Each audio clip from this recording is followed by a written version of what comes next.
NASA has been stealing $67 million every single day from the taxpayers. We need to audit NASA. We need to shut down NASA.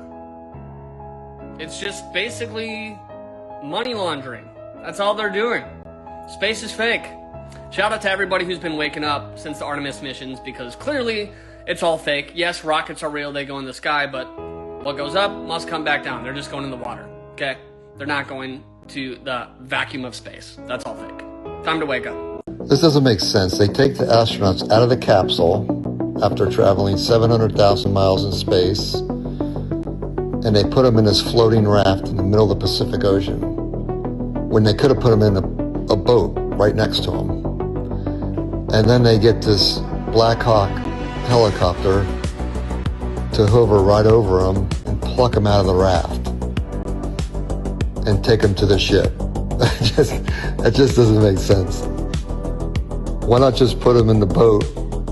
We live in a flat earth. All these ancient earthworks in Mexico, all around America, show you that we're not spinning. It shows you that we live in a geocentric flat earth realm. Earth is the center. All of the heavenly bodies are spinning and rotating above us. So the sun's not the center. The sun is not the center. We are the center. It's a luminary body rotating above us. We are in a flat geocentric disk. Imagine yourself on a plate, and there's a dome above you. Got it. And that's biblical cosmology. Biblical cosmology says that the firmament showeth his handiwork. And the firmament, which is the dome, separates the waters from the waters, which is why you see spaceships when they're supposedly going to space. It looks like they're gliding or looks like they're jet skiing because they are gliding on those waters. That's where we come from, is water, which is why there's been floods, because they opened the firmament. The only reason that the floods ever happened is because the firmament was opened, because humanity was up and we'll stop getting flooded on. So who opens the firmament then, God? Well, that would be divine. I like how she has her hair up and in a braid on the way to the launch pad. Then the second they get into space, she takes her hair out like this, when a braid would really be the most sufficient way to have your hair in space. And that doesn't even look like the same person, by the way. Any female that's ever allegedly been in space, they have never tied their hair up. I wonder why that is. It's because that's the easiest way to sell you on the fact that there's no gravity. It doesn't make sense. Your hair would be tied up. And what the hell is all that? Are you kidding? The state of this would not even be acceptable for your average residential electrician. This is one way to do it, but we also have a treadmill, a bicycle, and weightlifting. I'm sorry, weightlifting? How exactly does that work if there is no weight in space? Why would you be using weights if there is no weight? And I'm sorry, but the hair sticking up constantly doesn't even make any sense. It wouldn't just constantly be up like that unless you intentionally pointed it up. According to what we're told, there needs to be a force acting on something for something to move. So it really wouldn't just stay up like that. If she were to just push it down, it should stay down until you actually push it back up. But for some reason, it's always straight up. I hate to say it because this is clearly fake, but this is a much better example of what your hair actually would do. Everyone's hair should always be doing the same thing, no matter which mission it is. But that's not something any of them would even have to worry about if they just did the logical thing and tied it up. That's crazy. I'm sorry. Breaking news, this is on Netflix or something, of the NASA Orion space travel situation. They literally admit to using GoPro cameras mounted on the Orion spacecraft solar arrays, which is interesting because can't you just buy one of those at like Walmart or something? But NASA has multi-billion-dollar budgets. Don't they have some quantum state-of-the-art technology for capturing video and picture footage action in freaking space? Secondly, here's an image of a planet they show us rotating. Dude, I don't know what to say. If you guys are still buying into the story of planets and space and galaxies and the ability to go to Mars and whatnot, I don't know really what to tell you. We've been lied to about what we're on, how old it is, how it came to be, the laws on it, the true capability of ourselves as humans, dinosaurs, the sun and what the sun truly is, how big this realm really is, what's past the ice wall, and a whole lot more. That's literally just the tip of the iceberg. And this is the Great Awakening we're in the middle of right now.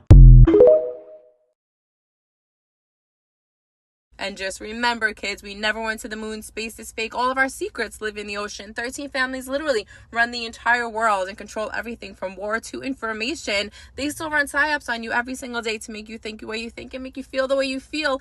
Giants existed. An Atari civilization called Tartaria existed that literally harnessed free energy to build. All of history is a lie, and Jesus is king. Have a great day. Man, people are so easy to control. People literally believe all this BS, right? This isn't even a real picture. This is AI. I'm just using it as a backdrop so you know what I'm talking about.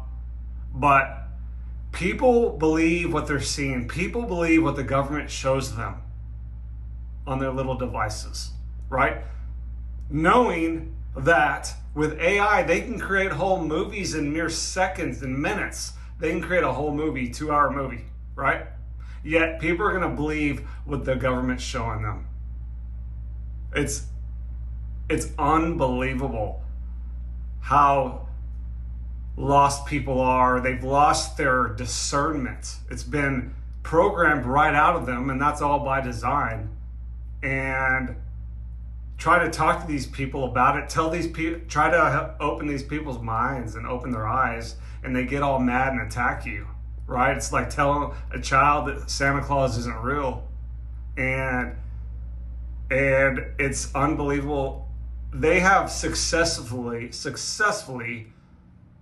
programmed discernment right out of people. People have no discernment, right? They do not have the ability to think for themselves. They do not have the ability to challenge the narrative that's being put out here. See, the whole thing is fake. All of it. The world is fake. It's all a matrix. It's all a system that they built for you to exist in, to keep you controlled in this little box where you can't connect to your true source power, and you're stuck in this little box. They give you entertainment. They give you psyops nonstop. Sports. They get you distracted so you never reach your true potential and your true power and peace and all that stuff. And people are out there believing all this BS, and they will till the day they go. And it's unbelievable how easy people are to control. Do you genuinely believe that the Artemis 2 pod was going 25,000 miles per hour when returning to Earth, and they showed us a visualization of the pod returning? And of course, it reached over 5,000 degrees Fahrenheit. Totally believable, even though I've never heard of a metal on Earth that can actually survive those temperatures. Not to mention that when the Artemis pod lands into the water, it creates a very cute shape. Isn't that adorable? Now, could that be a coincidence? It has to be a coincidence. This isn't AI. There is no way on Earth. And what's even weirder is the fact that it was just over 5,000 degrees when returning to Earth, and then when it hits the water, there's no steam, there's nothing. That doesn't even make sense. And when they're getting rescued, look at that shape. It's a hexagon. Now, if you've watched my videos, you know what the hexagon means. So they are symbolically telling us just how intensely they are LARPing. Look, the Artemis pod was literally blackened from the heat, but it wasn't steaming the water, and they showed us some grainy, low-quality video of them getting saved. I made this video entirely for entertainment purposes only.